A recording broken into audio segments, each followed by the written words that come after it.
ಮಾಧ್ಯಮ ಸ್ನೇಹಿತರೆ, ನಾನು ಉಪಮುಖ್ಯಮಂತ್ರಿಗಳು ಸತೀಶ್ ಜಾರಕಿಹೊಳಿ ಅವರು, ಈಶ್ವರ್ ಖಂಡ್ರೆ ಅವರು, ಎಂ.ಬಿ. ಪಾಟೀಲ್ ರವರು, ನಮ್ಮ ಖಾದರ್ ಅವರು ನಾವೆಲ್ಲ ಸರ್ಕಾರದ ಪರವಾಗಿ ಬಂದು ಮೊನ್ನೆ 3 ದಿನದಲ್ಲಿ ಸತೀಶ್ ಜಾರಕಿಹೊಳಿ ಅವರು ಬನ್ನಿ, ಇಲ್ಲಿ ಬನ್ನಿ ಸತೀಶ್, ಇಲ್ಲೇ ಬನ್ನಿ, ಇಲ್ಲಿ ಕಡೆ ಬನ್ನಿ.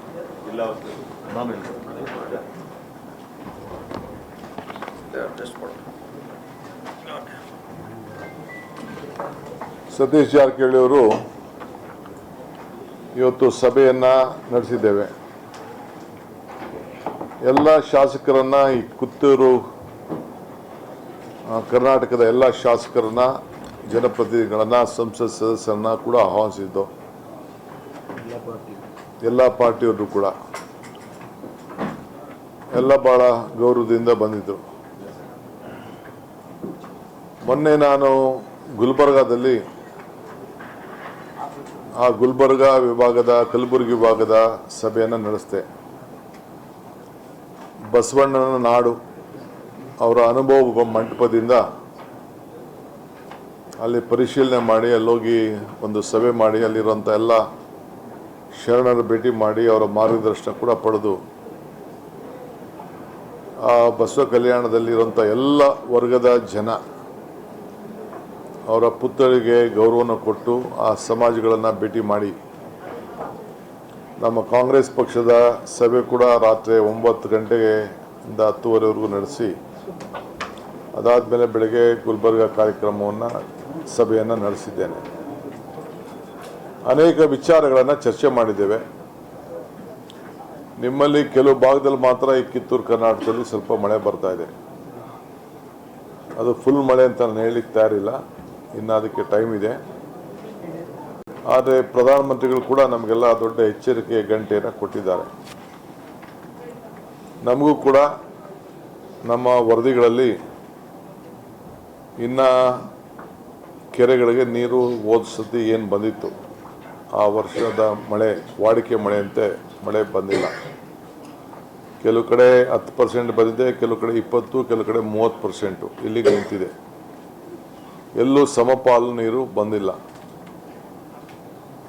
ತಮಗೆಲ್ಲ ಗೊತ್ತಿದೆ, ತುಂಗಭದ್ರಾದಲ್ಲಿ ಭಾಳ ಭೀಕರವಾದಂಥ ಒಂದು ಸಮಸ್ಯೆನ ನಾವೆಲ್ಲ ನೋಡ್ತಾ ಇದ್ದೆವು.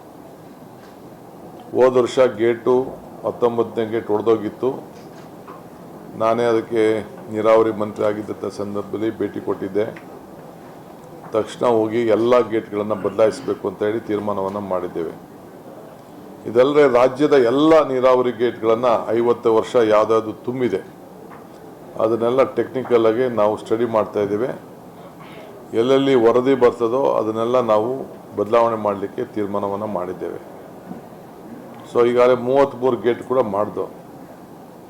ನಮ್ಮ ಸರ್ಕಾರದ ಮೊದಲನೇ ಕರ್ತವ್ಯ ರೈತರನ್ನ ಬದುಕಿಸ್ಬೇಕು.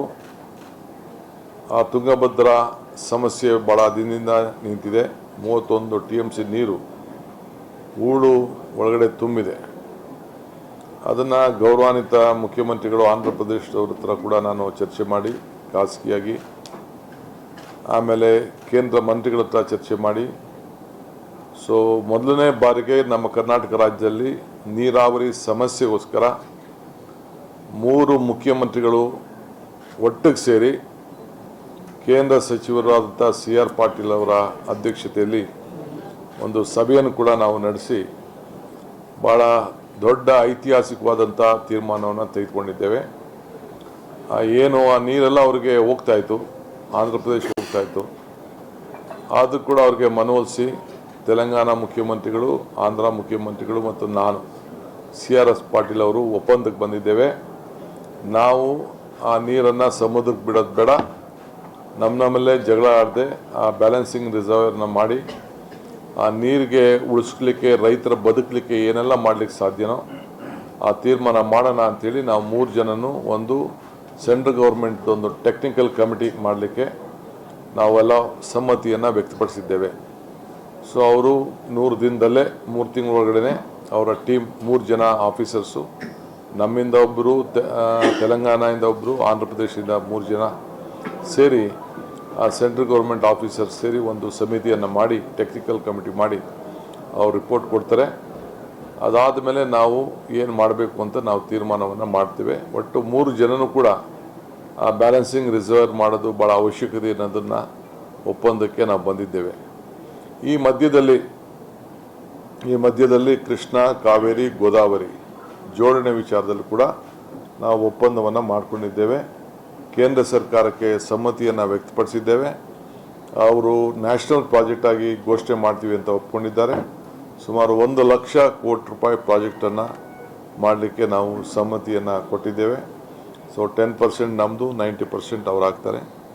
ಸೊ ಅದು ಭಾಳ ಒಂದು ಇಡೀ ನಮ್ಮ 3 ರಾಜ್ಯಗಳಿಗೂ ಭಾಳ ಅನುಕೂಲ ಆಗ್ತದೆ. ಸೊ ಆ ವಿಚಾರದಲ್ಲಿ ಒಂದು ತೀರ್ಮಾನಕ್ಕೆ ಬಂದಿದ್ದೇವೆ. ಇವತ್ತು ನಾವು ಏನು ಬರಗಾಲ ಇದೆ, ಆ ಬರಗಾಲದಲ್ಲಿ ನಾನು ಮಧ್ಯದಲ್ಲೇ ವೆಯ್ಟ್ ಮಾಡೋಕ್ಕಾಗಲ್ಲ ಅಂಥೇಳಿ ಈಗಾಗಲೇ ನಾನು ಗುಲ್ಬರ್ಗ ಮುಗಿಸಿದ್ದೇನೆ.